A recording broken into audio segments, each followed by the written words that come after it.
Let's get into collections. Imagine if you need to have a plane for each passenger, would it be manageable? Mark questions. Of course not. That's why we have a single plane that can carry many passengers at the same time. Chances. Yes, similarly, when you want to treat some data as a group, it would not be good to create individual variables for each data. We can store them together as a collection.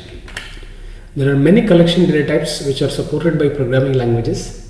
Let's start by exploring one of the most common collection data type, list. It can be used to store a group of elements together in a sequence. Suppose we want to store the ticket numbers allocated to each passenger traveling in a flight. Instead of using separate variable for each ticket number, we can use a list as shown below. Ticket numbers from 1 to 5 can be represented as a list and stored like this. Individual values in a list are called elements. A pictorial representation of a list will look like this, with elements of a list will be stored in a contiguous memory locations, whereas in the variables, if you're going to have separate variables, it will be stored in a separate memory location. Each element in the list has a position in the list known as index. The index always starts from 0. Suppose seat number 2 is allocated to a passenger with a ticket number of 93634. The passenger can directly go to the seat number 2. Look at this. So imagine the seat numbers also start from 0. If that is the case, if a seat number 2 is assigned to a passenger, the passenger can directly go and access it. If the index of an element, index of a list can be accessed using the syntax. The name of the list and the index position, then we can access. We can also use the same to modify an element. See, look at this. So a ticket underscore list is the list name, and the 3, right, index 3 position. Right now what it has is ticket list of 3 has 13503. Now you would like to update with another value like 13505. It is also possible. So using index, we can access a value, we can also modify a value.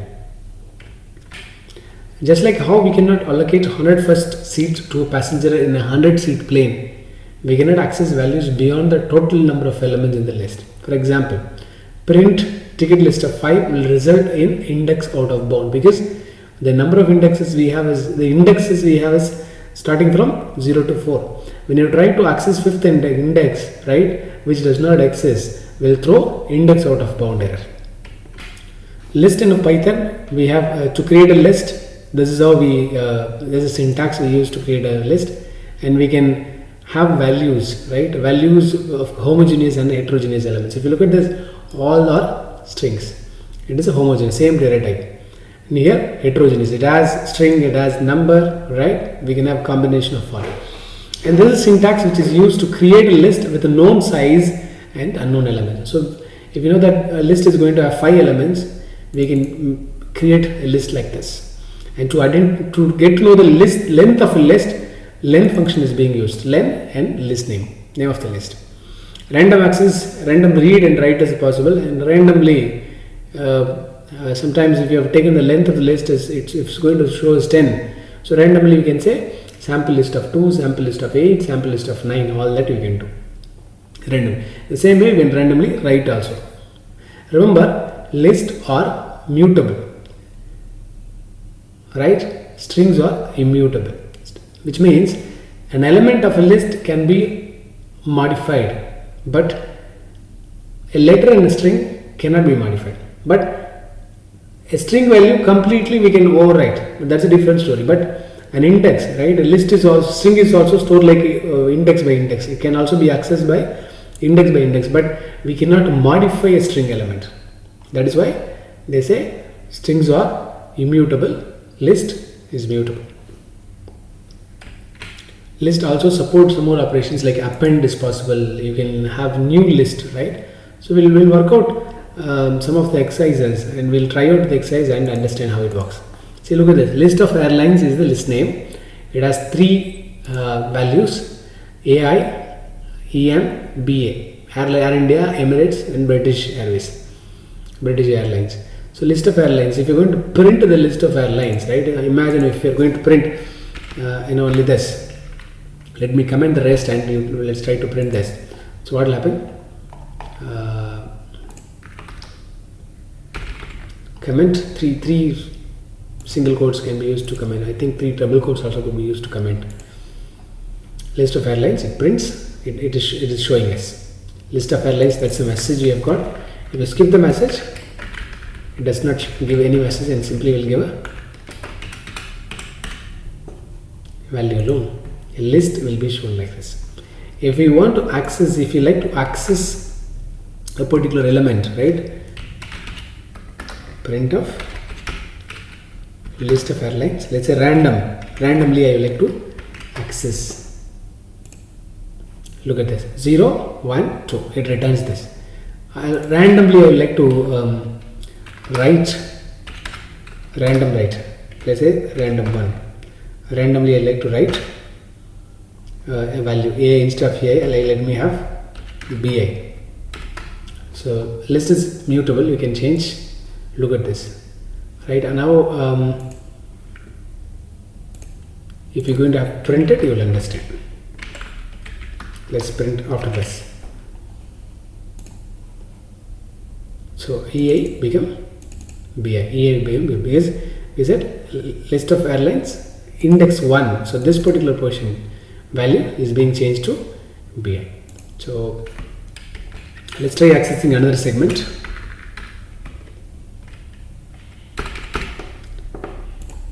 Now another list. We have created another list named as a sample list. It is the above list is a homogeneous and this is a heterogeneous, which has string, number and all that. Look at this. So I'm going to remove the above for now. The random read and write I'm going to remove for now. So the first one is a homogeneous list and second one is a heterogeneous list. Now length of the list. How are you going to use? How this length function is being used? Run this and it says number of elements in the list are 6. This is second list 1, 2, 3, 4, 5, 6. So using length function we can do that. And we can also possible to have random read and random write. Random read randomly access sample list of 2. So 0, 1, 2. It has to return Jack. Then the Jack is then again modified to James. Then I'll show you how it works later. So it shows Jack element at the second position. Then we have rewritten the value of, modified the value of 2. Jack will become James. Then now again access it now. If you access it now, it will show James.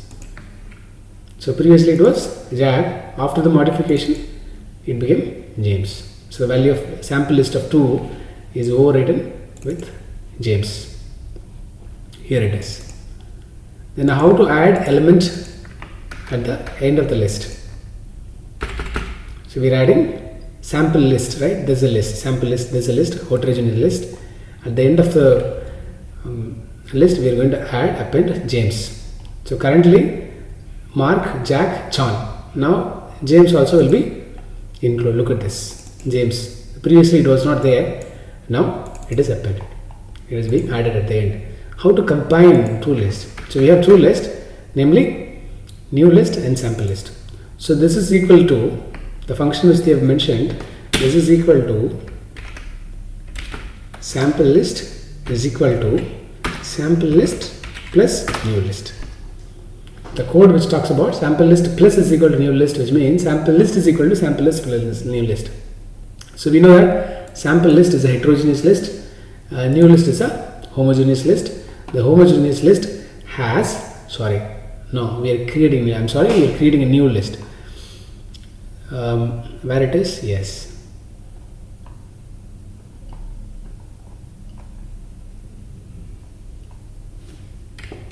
Here, new list is being created here, Henry and Tim. New list has Henry and Tim.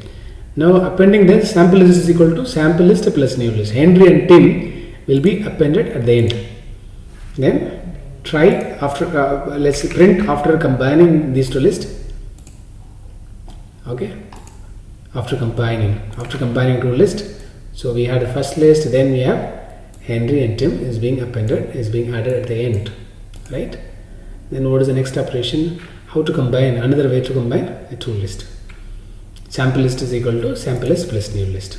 So this also is given here, right? We are adding it one more time. So we'll have sample list is equal to, after combining two lists, we print the value James and Henry. Look at this.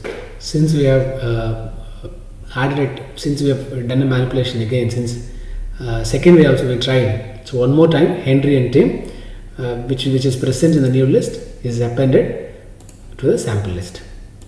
So another way of combining two lists, right? What will happen if you try to access the element beyond the index, So we're trying to access the element sample list. So sample list was having a number of elements. It was having, say, look at the sample list. Yeah, 1, 2, 3, 4, 5, 6. It was having 6 elements. Then we added one more element, 7, right? Then it became 7. Sample list now it will have 7 elements. Then 2 elements are added. 7 plus 2, 9. One more time. Here also, using another way, we have added one more time. We have combined the list. So 7 plus 2, 9. 9 plus 2, 11. So total 11 elements are there. So index will vary from, index are 0 to 10. Total 11 elements are there. So you can access all the elements using any of these index between 0 and 10. But when we try to access, say, sample list of 11, so it has to throw us index out of bound. Say, look at this. So this is a different error. So it will throw index out of bound error. Look at this. Index out of range. That's about it.